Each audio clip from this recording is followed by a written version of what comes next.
பசுமை பாரம்பரியம் பற்றி பேச்சு கொண்டு தமிழ் கலையான மரபா பண்பால் போற்றும் சிறப்பால் தமிழ்பால் மீது கொண்ட வெறுப்பால் அழுத்தப்பால் மீது ஈர்ப்பால் பொருட்பால் கிழிந்த மலைப்பால் இன்பத்துப்பால் நடக்கும் உடன்பால் நாவும் இனிக்கட்டும் கரும்பால் பூவியங்கும் ஒலிக்கட்டும் தமிழ்பால்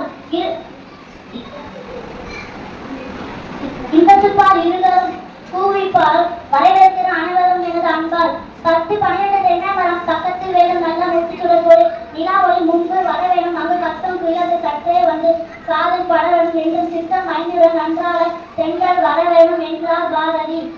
இந்த கவிதை ஒன்றை போதிலும் நாட்டின் பசுமை பாரம்பரியம் பற்றி தெரிந்து கொள்வதற்கு நெல் என்றே உணவில்லை, உணவென்றே உயிரில்லை, உயிரென்றே உலகமில்லை, உலகமென்றே உலகம் மன்னன் இல்லை, நெல்லு எல்லாம் நெல்லுக்குள் அடக்கம், நெல்லுக்குள் மன்னனும் அடங்கும் என்ன உள்ள பெருமைதான் நெல் போல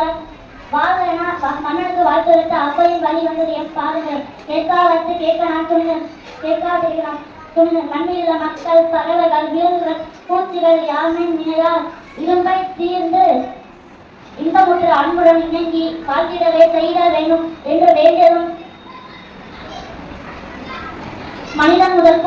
பூண்டு வர இன்பமாக பசுமையாக வாழ விரும்புவது